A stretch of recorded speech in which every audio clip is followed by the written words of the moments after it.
no such thing as a simple customer journey. In that prospect to say we are in 79 markets, we are on 140,000 employees spread across the globe.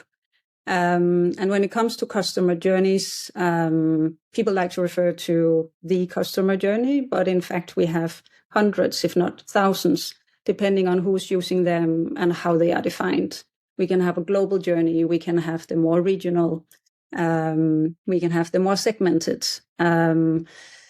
And it makes it, of course, complex to talk about a coherent experience. So we try from a global perspective to define the story, the experience that we're after, and then leave it up for local variation when possible and adjust to that context. Hi, my name is Jochem van Veer. I'm the CEO and co-founder of a company called TheyDo, the journey management platform for business decision-making. We raised over $50 million and are growing globally. Our enterprise customers include Ford, J&J, the Home Depot, and Pfizer. I mean, wherever you look, understanding customers is key to staying ahead. But in order to do this at scale, aligning so many different teams with the customer journey is incredibly hard, but it is possible. I really wish this podcast existed before we started our company because so many companies are organizing around journeys and there's so much to learn. So in order to share what I'm learning, what I'm hearing with our community, I meet with industry experts. And in my video podcast, I'm here to explore the world of business strategy, design, and journeys, customer journeys, to really get an understanding of how leaders are changing their way in their business. So let's dive into the show. So my guest today is Anne-Kathrine Nissen, and she's a user experience leader who has driven customer-centric digital transformation across global brands like Airbus, Electrolux, and today she leads product design teams embedded across the full customer journey at H&M, spanning digital, retail, and customer service with a clear mandate to optimize the omnichannel experience and turn this complexity, which I mean operating across the globe with so many different countries and cultures to take into account, into something coherent through collaboration and trust building. And I want to focus today with her on the magnitude of experience and the differences between the cultures and the systems thinking that you need to run this experience-led business at scale. So Anne-Kathrine, AK, as people call you, I learned, welcome to the pod. Thank you so much, Jochem, and thank you for having me. It sounds like exciting topics we're getting into.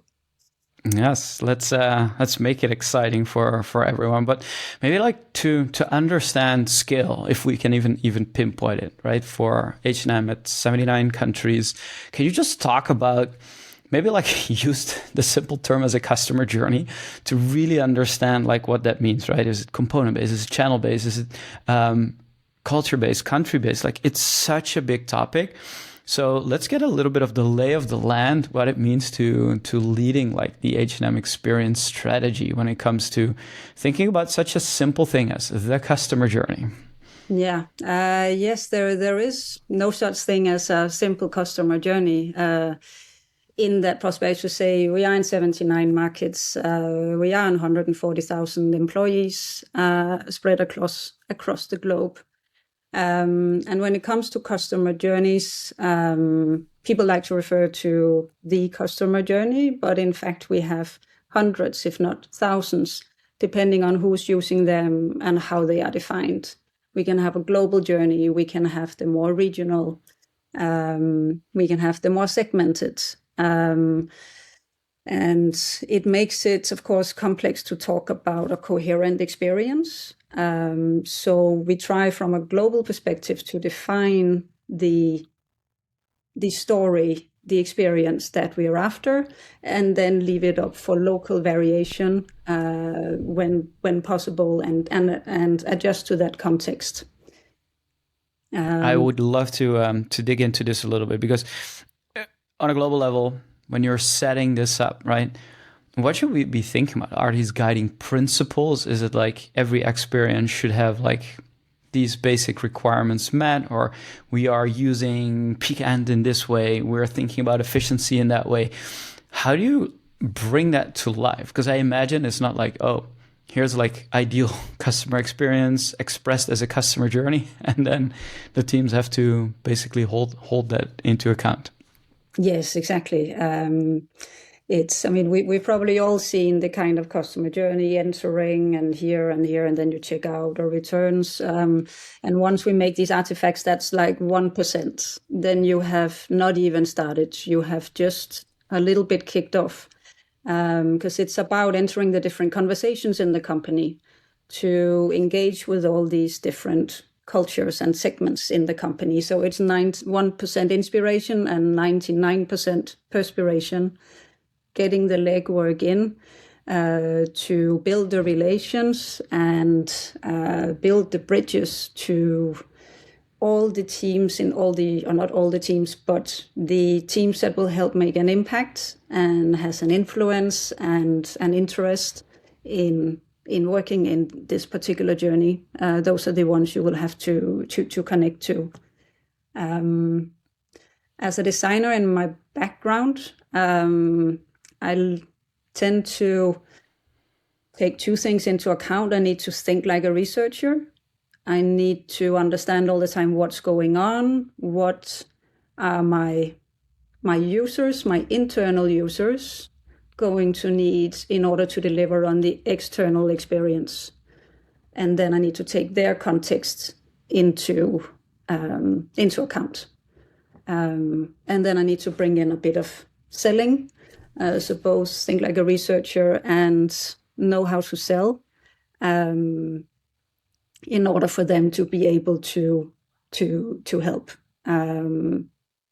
It's not selling in the shine something rusty up and make it look good, but actually build the trust that we are going to do this together and it's going to make an impact and create a difference for our business.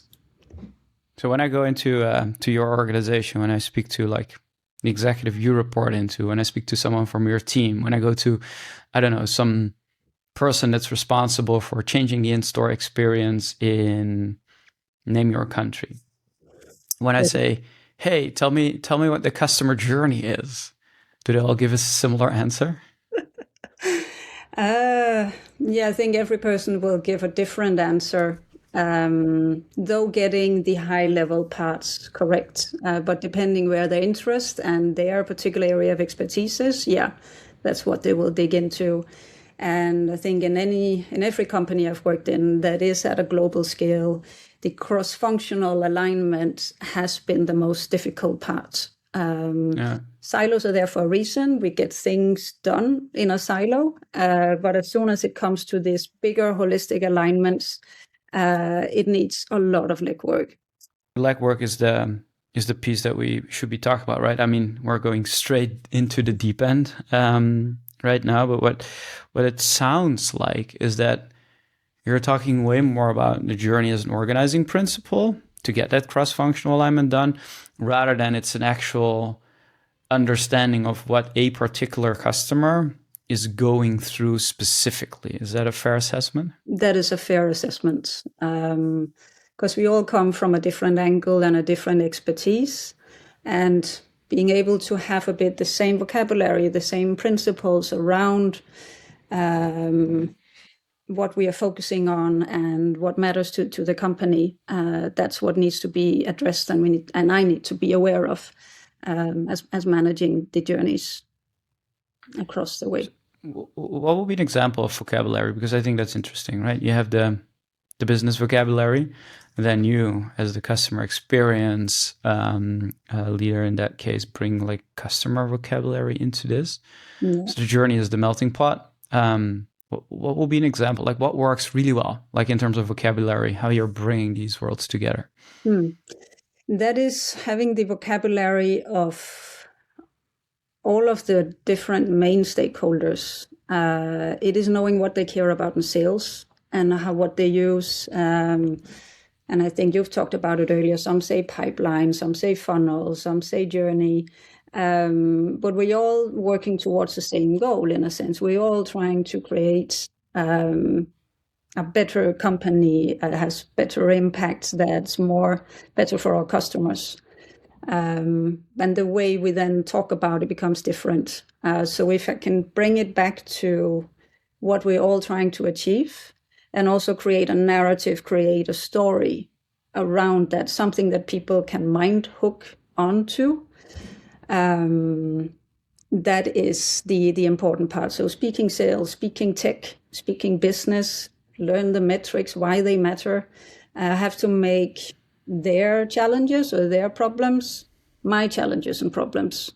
Because otherwise I'm just noise coming in.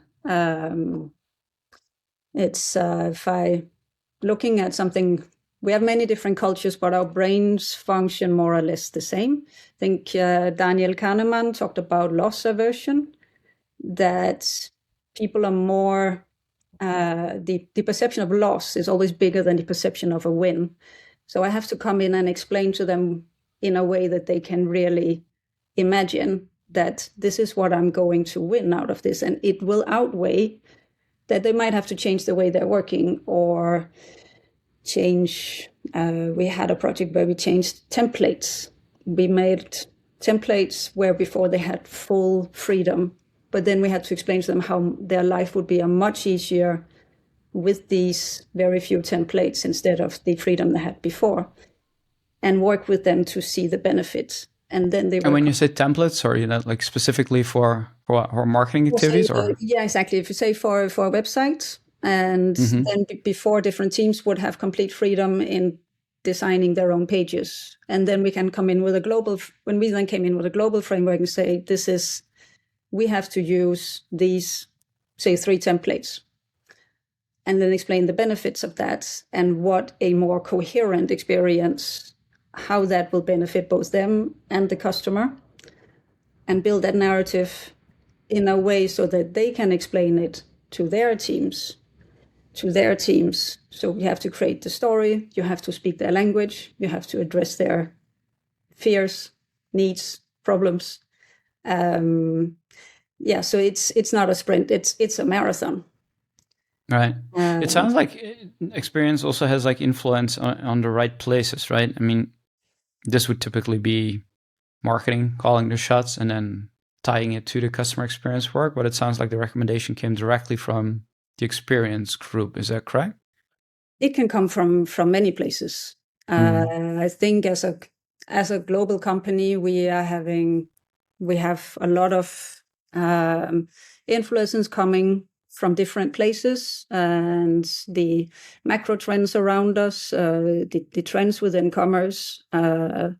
So yeah, we pick up, and these signals come from all over the company, and then we as a group, as a digital journey, try to pick up on what matters.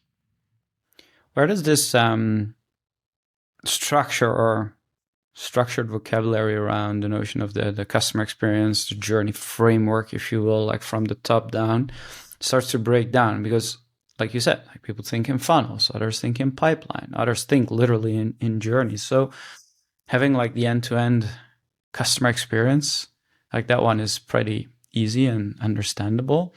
But as you go down in the hierarchy, complexity rises, and all the way up to like having almost infinite amount of possibilities into how people jump between channels and how they're interacting with all the different parts of H&M. Like, is there a clear cutoff point where you say like that's the moment where we let go of vocabulary, everyone can do it on their own, but we all hold ourselves accountable to the same structure? Like, what's the level at what point does that happen, if that makes sense? Like, at what point do you say now it's up to the teams, the specialists, the parts of the business that need to act in their own language, in their own vocabulary, in their own silo, but what's the level of alignment on the journey? Like, where does that get cut off? Like, how high or how low are we getting?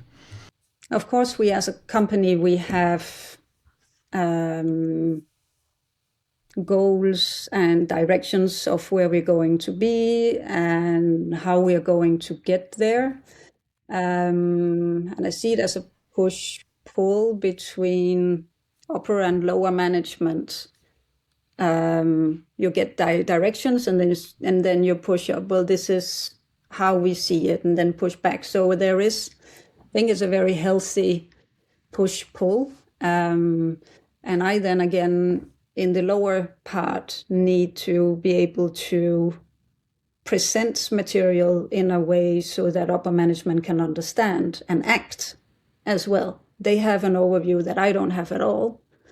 So I also need to have that flexibility and adaptability in mind when I work in keeping it relevant to them and actionable in a sense, so that they can more easily take it in. And so the ideal situation is when you have a bit of a flow going. It's never a job finished or this is the journey. It's always, are we where we want to be? Are we on the right path now? The conversation I had with Dan Sullivan from CHG Healthcare comes to mind because what I think the reason I asked you this was that I was thinking about the way they've structured it. They thought of an organizing principle being the customer journey. So they've understood like what are the different phases that in their case, like doctors, patients go through, and help them understand like in broad strokes how everything fits together. And what they then did is, to your point, is like align the strategic goals of the business and the key metrics, in their case, in terms of OKRs, align that to that structure.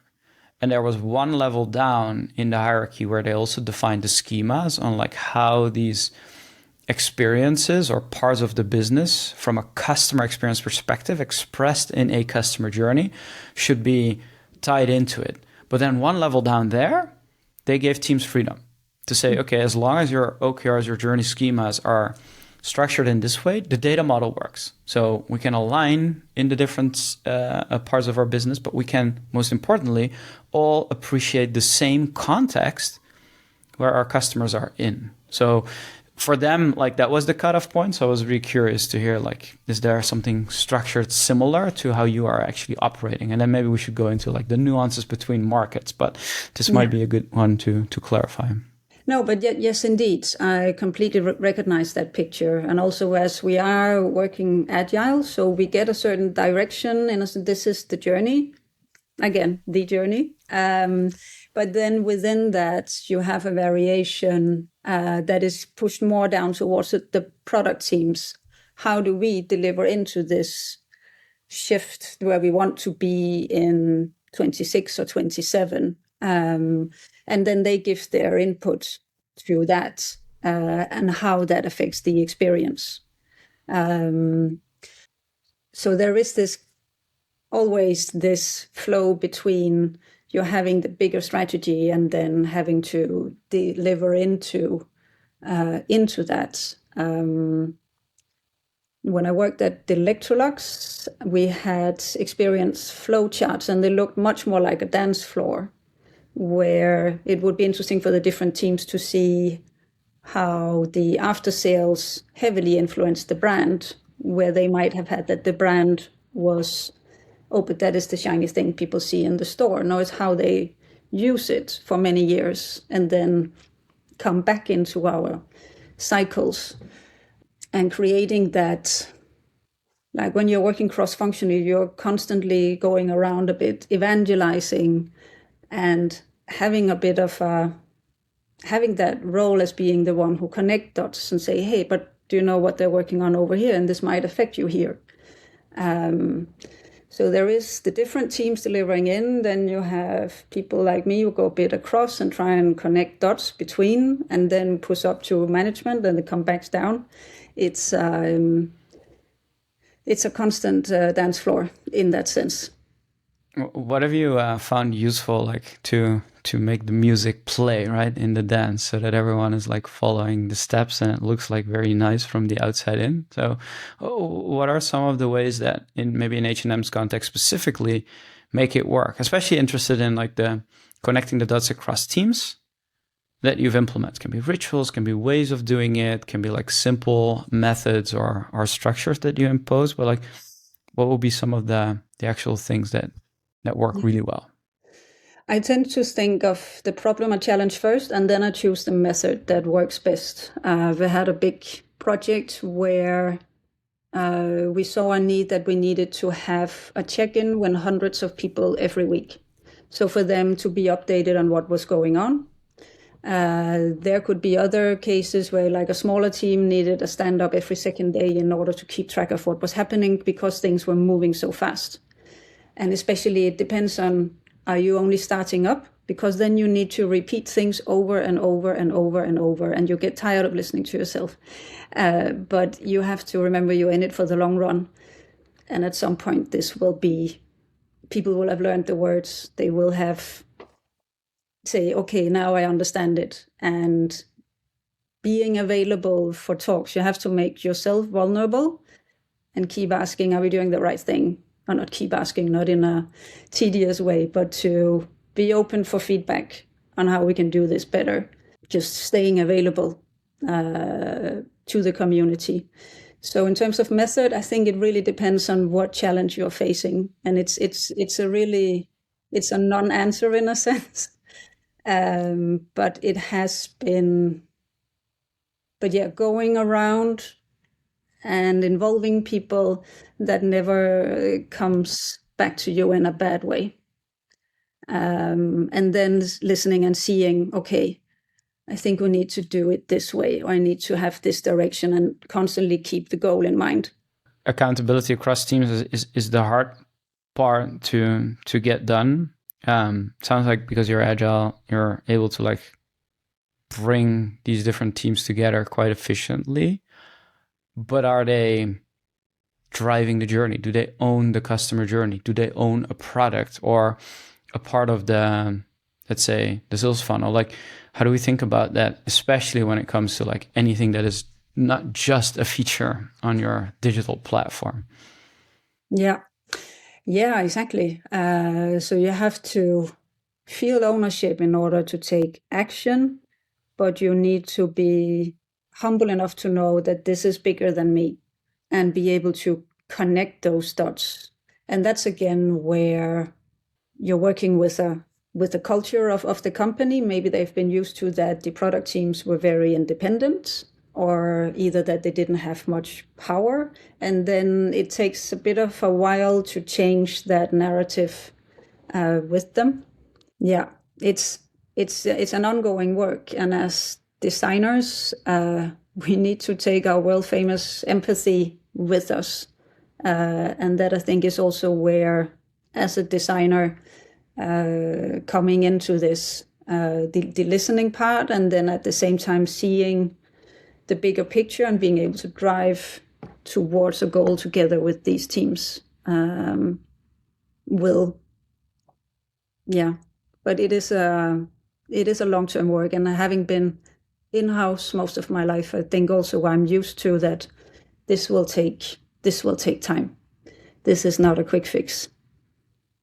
When we are now thinking about agent commerce or AI commerce, or the future of like consumers shopping through AI, do you see it as just another channel? Do we have to fundamentally rethink everything we thought was true about e-commerce? Like, how are you helping your teams to prepare for what's coming and what is already possible in some markets today? Yeah, can see it as yet another channel or another layer of an interface that is on top. And that is, again, my more thinking around, is it systemic? Is it scalable? And then knowing that people's biases and brains don't change that fast as trends and tech change. So we go at it with an explorative mindset and test early, test fast. And also, again, you start to have these conversations where you bring it in so people become aware throughout the company of what's going on around us and how do we react to it. And you try to create hype or evangelize and listen to where people see the blockers. And that goes for any channel. Is it social media? Is it the LLMs? Is it agentic commerce? The web, the app? And people increasingly have more devices, and they increasingly go in and out, and they have 20 other fashion apps. So to try and optimize our experience for our customers' reality, that is more the challenge that is on my mind, rather than what media, what channel it is, but that we keep it somewhat coherent and relevant to where they happen to be. Yeah, no, it's fascinating, right? I mean, customers will be more all over the place than less all over the place. And then when we think about our businesses, they're so siloed and structured and not leaving like that flexibility. So it almost feels like a bigger gap that's emerging. But let's take another angle to this. 79 markets. Maybe take the biggest extreme, big market A and B, however you want it. So top down, there's this mandate for a unified H&M experience. Okay, making the customer experience great. So, you keep your customers happy. They keep returning to the stores and keep returning to your digital platforms. How do you think about that? Like, the biggest differences between markets are often cultural, like we talked about quickly in the beginning. How do you keep that consistency at scale? Like, it's the same question basically around, there's this new agentic commerce that is now going to be reality. To me, it sounds the same as a challenge of, hey, there's so many different markets with so many different cultures. Consistent experience is not possible, but there is coherence that we can bring. So how do you think about that? Yeah, it's a very good question. And we also, in our minds, there is constantly the difference between what is the brand story versus the buying customer, and we don't meet them in the same way in all channels. And also whether is it the Asian market or the American market, what do they tend to care about? And that we then keep more in the features and the way we maybe push content, and what type of content. And we will see that the app experience we have in China is vastly different from the one we have in Europe, for various reasons. They also have a whole different way of shopping with WeChat. So keeping the consistency is when we agree on a story and principles that we have across the journey, and the bigger steps that do remain the same. But then we have a lot of variations on the more regional character of these sites. And now with the, we are getting better and better at integrating context, the regional context into our channels. So does that mean that for the story, there is consistency between, let's take China and, I don't know, I'm in the Netherlands, let's take China and the Netherlands. So there is consistency. Is that true? Like between China and the Netherlands, is that like something that is even possible? And then there's the variation between they shop through WeChat. I just go through my favorite LLM or Google today, find something, and it happens to be on H&M. Yeah, in an ideal world, yes. But it's always the balance between you have the customer, you have the tech stack, you have the marketing, the region, the global. There are many actors coming in.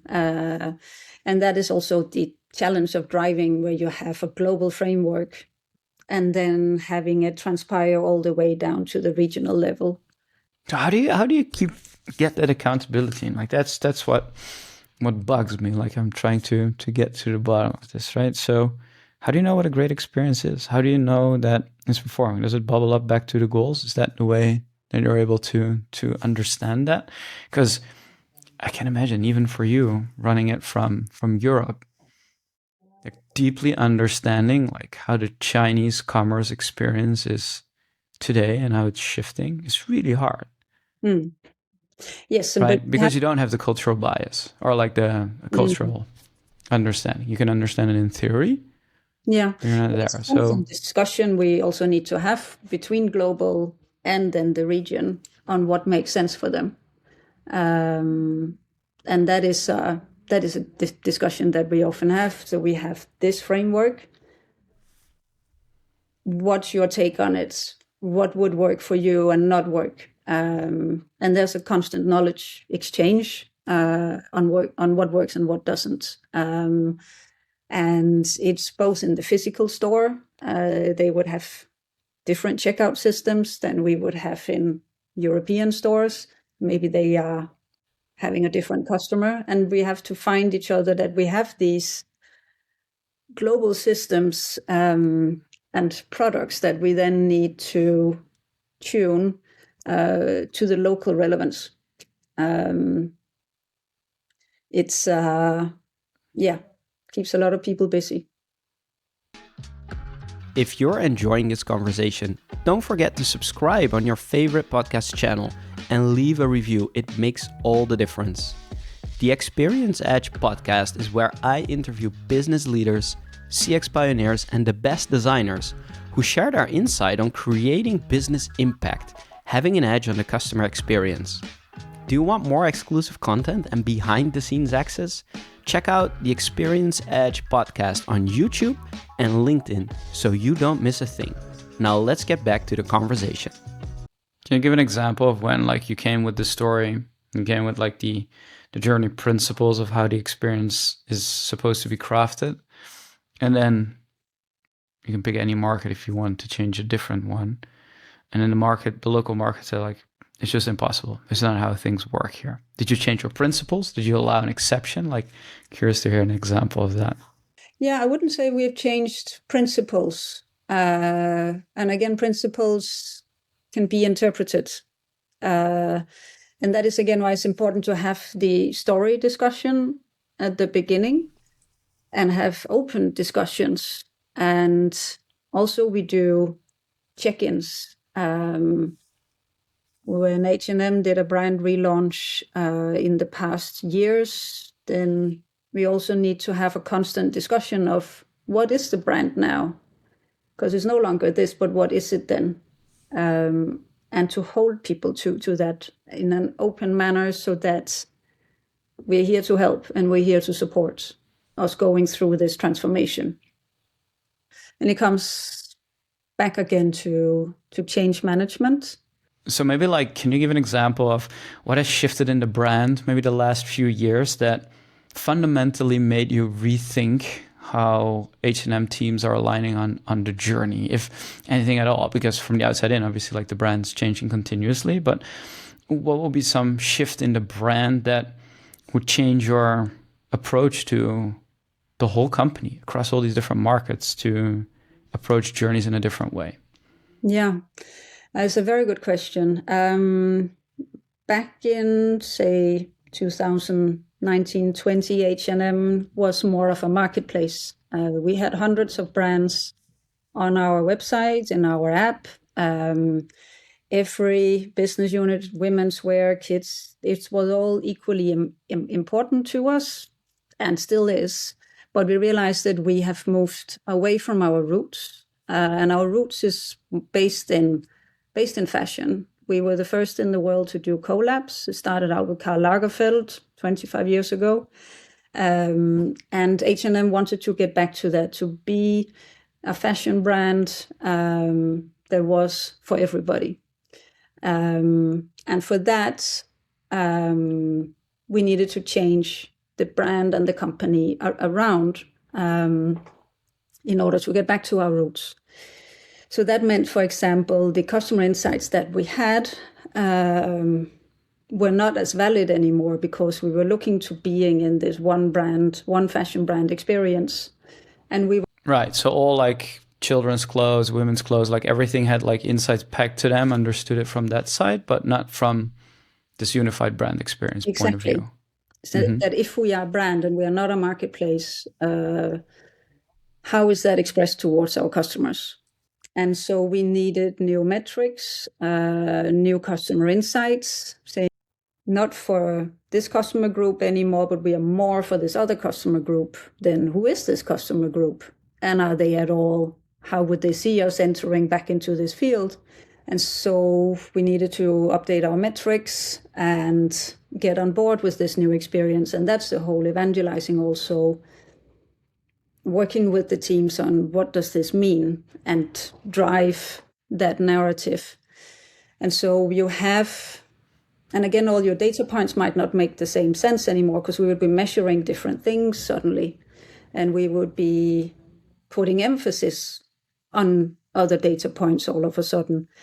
And so we also needed to convince the company that we are, or disprove that we are on the right track.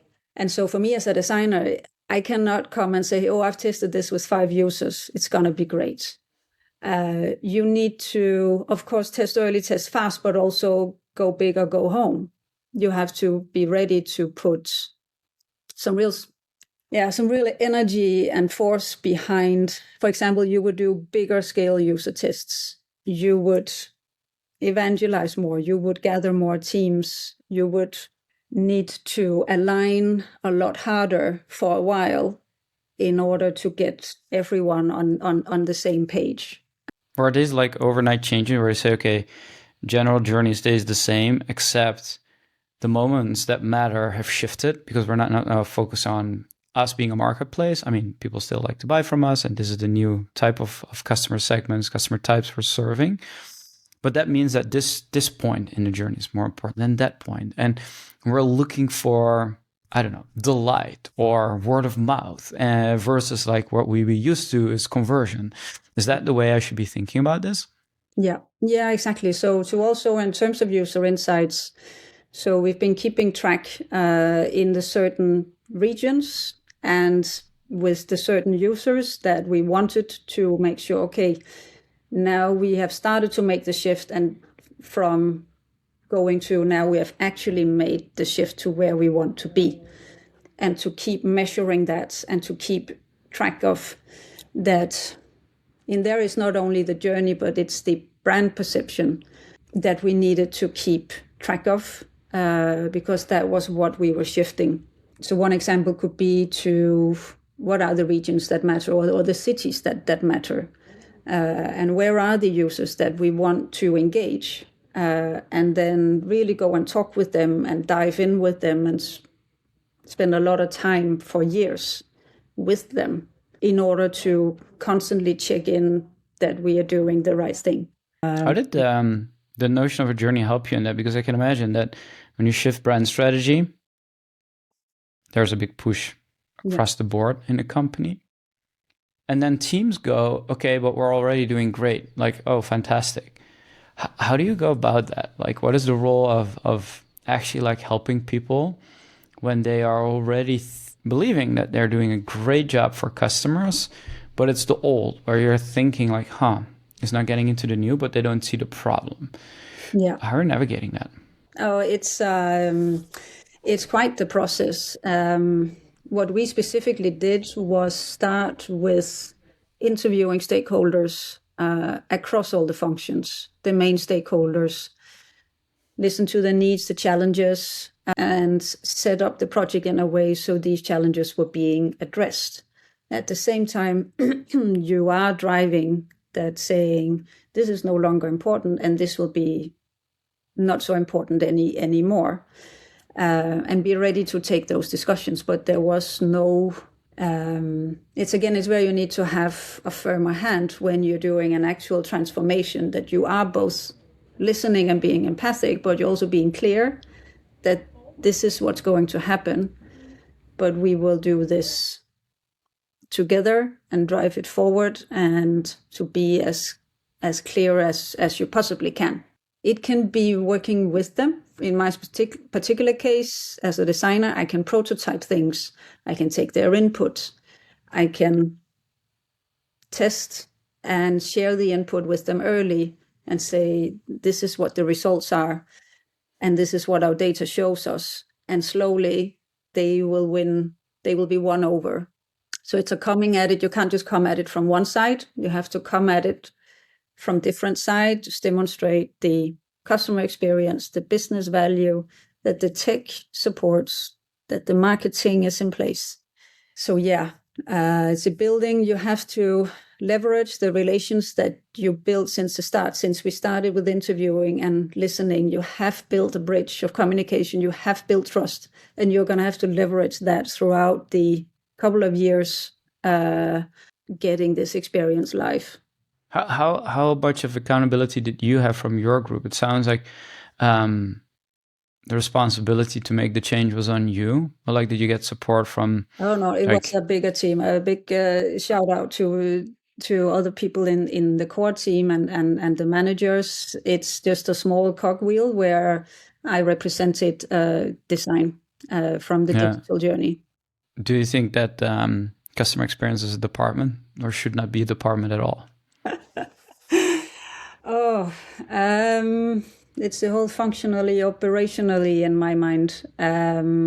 We always integrated into the company, and we all tech, marketing, sales, design. We all cogs in the same wheel.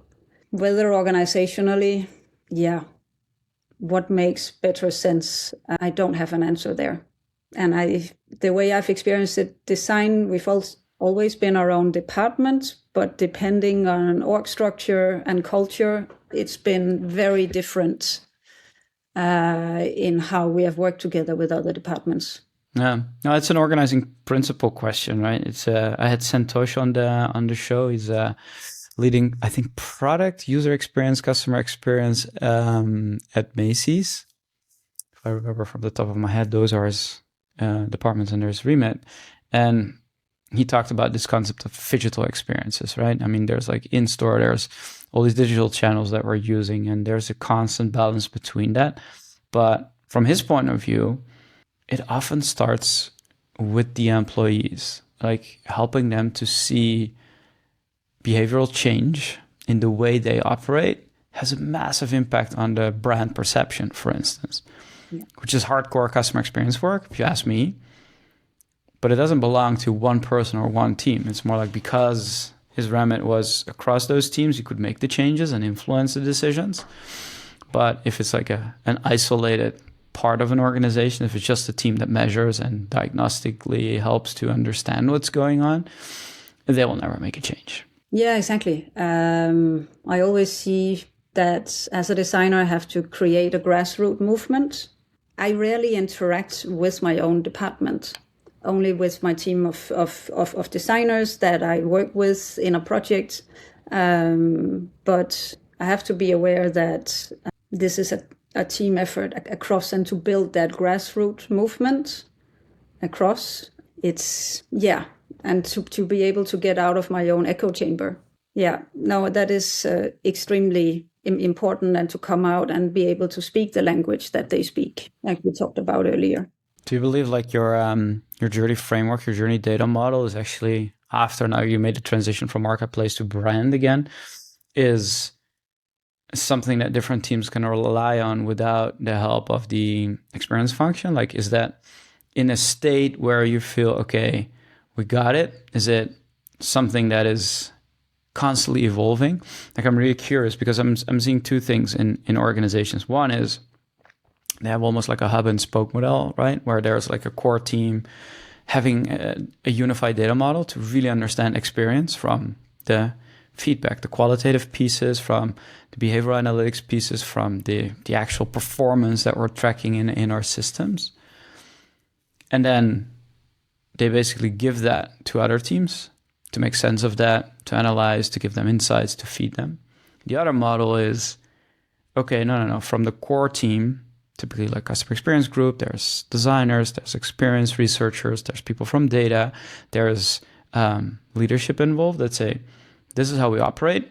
And then we're embedding people in the different agile teams, right? In many cases. And both work depending on which organization you're in.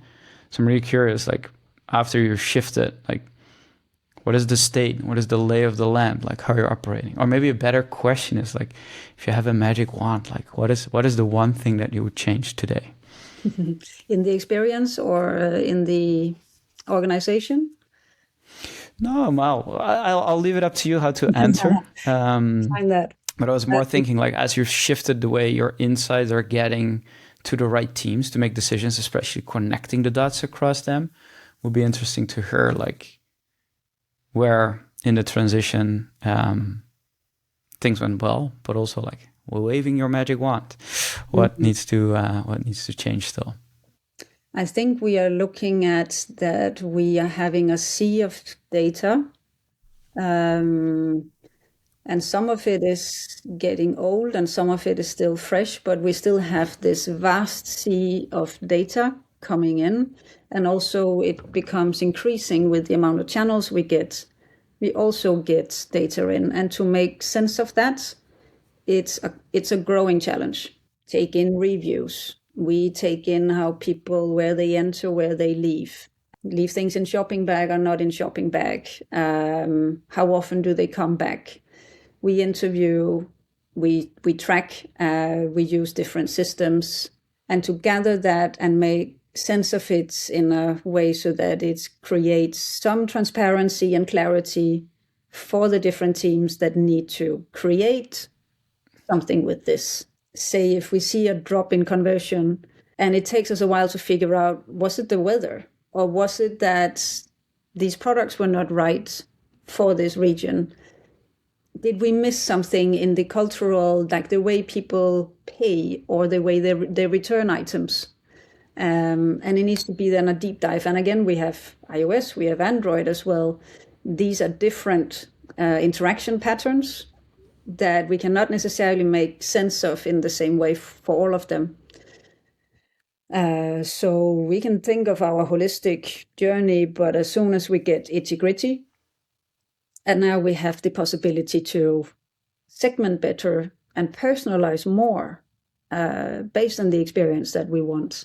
But again, it adds a breaking point in the experience. So I think the sea of data that we have and being able to surface what matters, and that brings me back to tracking. Are we once in a while gathering insights and having a look at it, or are we trying to get to doing real-time updates? And it again comes back to how are we set up and how will we be able to act? Is one then better than the other? It would be great to have both, but what will we actually be able to act on as a company, as a digital unit? Right. This is the hard question, right? If more data were the answer, we'd all be like multi-billion-dollar shareholder outcomes, and the stock price would only move up to the right. I mean, that's even more exposed today with our capabilities to collect data, making sense of what we are even supposed to be collecting or supposed to be using.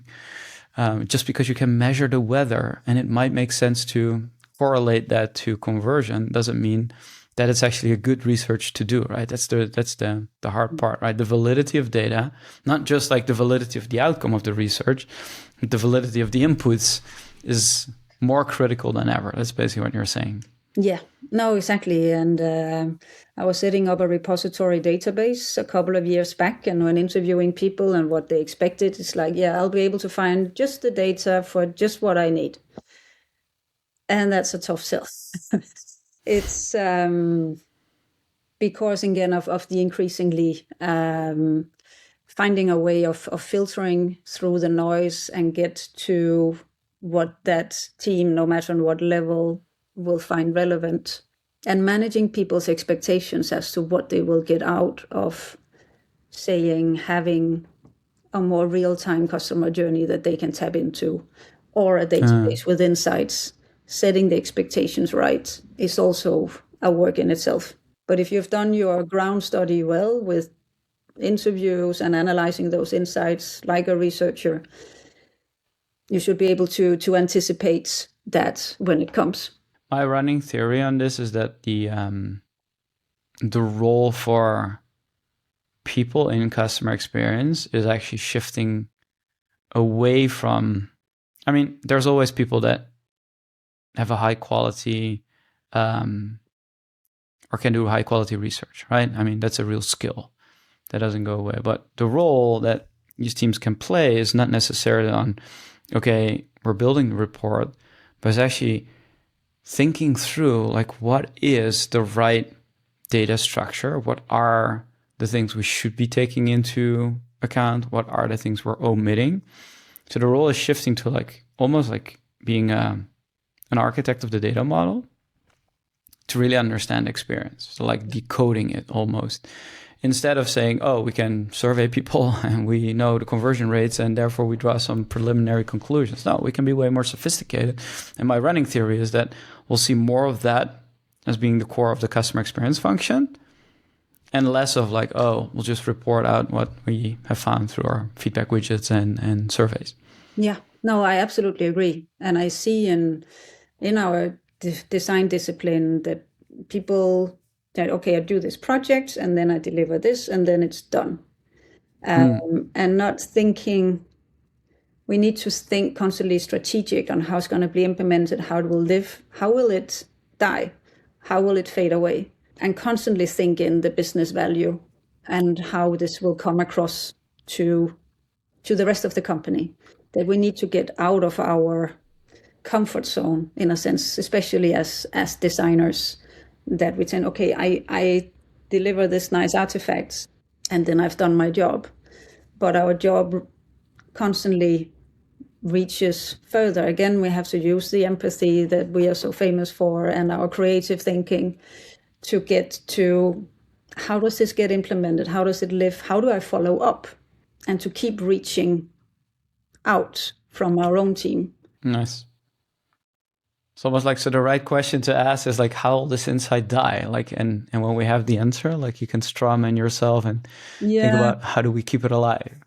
Yeah, insights don't die, they fade away.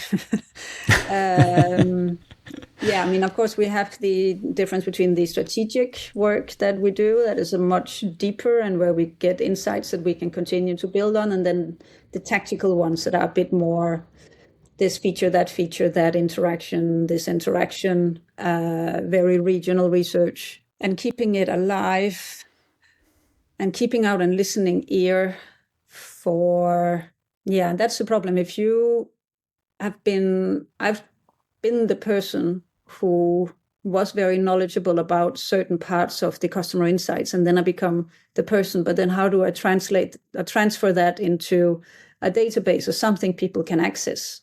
The whole knowledge transfer, it's a big topic for me, making it come alive, spreading it out.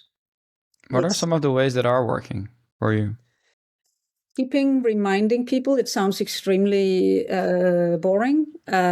Keeping it alive. When I was in Electrolux, they were building up what became a world-class user testing that involved management came by to admire, user groups came in, but the whole setting it up, it was about sending out videos of users not being able to use this or that, spreading them throughout the organization, making them go a bit viral, setting up monitors in the kitchens, in the headquarters, showing user tests and how we perform better or worse against the competition.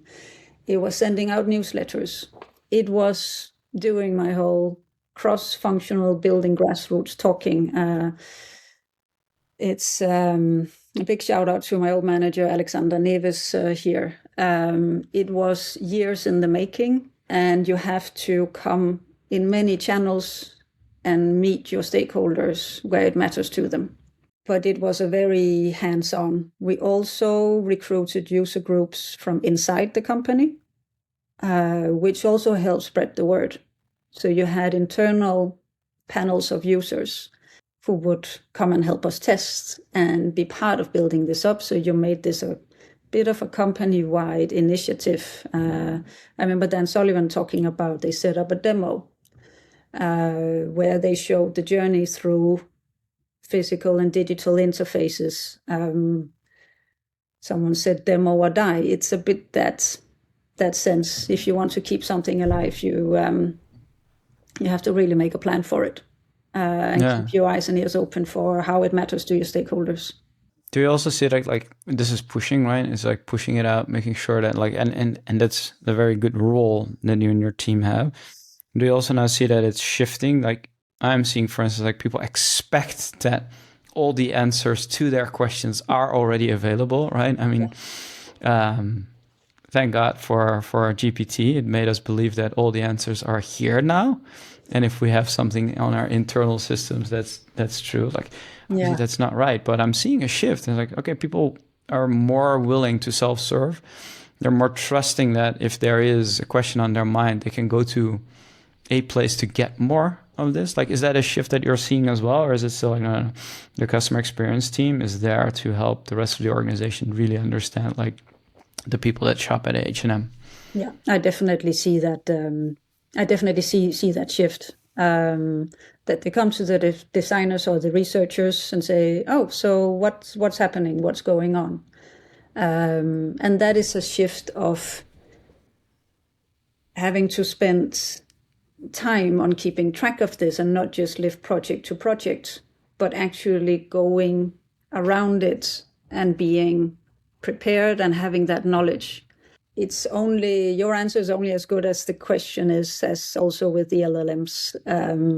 You're going to have to spend some time and building up a knowledge base in order to also evaluate the answer you're getting. So yes, I see the shift, and I also think it's a good shift. We should be more knowledgeable about what goes on around us and being able to stay on top of it. But then our tools will also have to evolve with that. And that is where we have a bit of a challenge with the more complexity and the more teams. How do we surface the right insights and what's actually going on?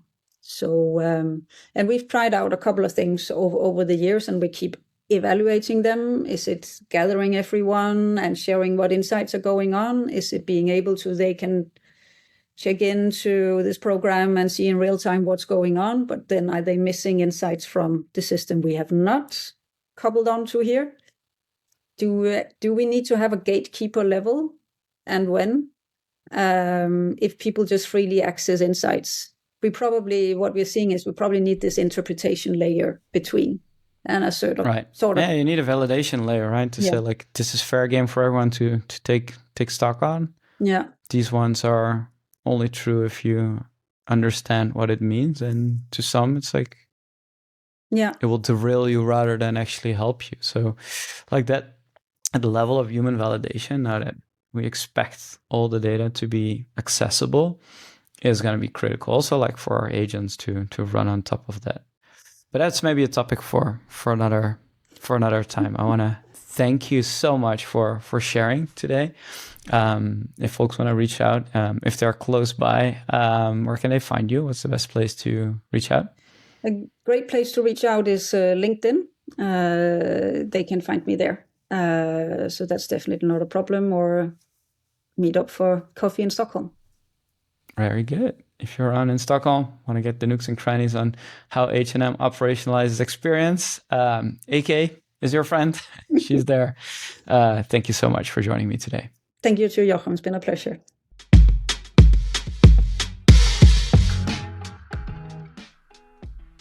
All right, and that's it. Thank you so much for listening. If you found this valuable today, don't forget to subscribe to The Experience Edge on your favorite podcast channel, leave a review, and share it with your team. I'd be delighted. Today's episode was brought to you by TheyDo, the AI journey management solution for enterprise. To have an edge on your business strategy and to know why your customers do what they do, visit theydo.com and explore more resources to accelerate your customer experience game.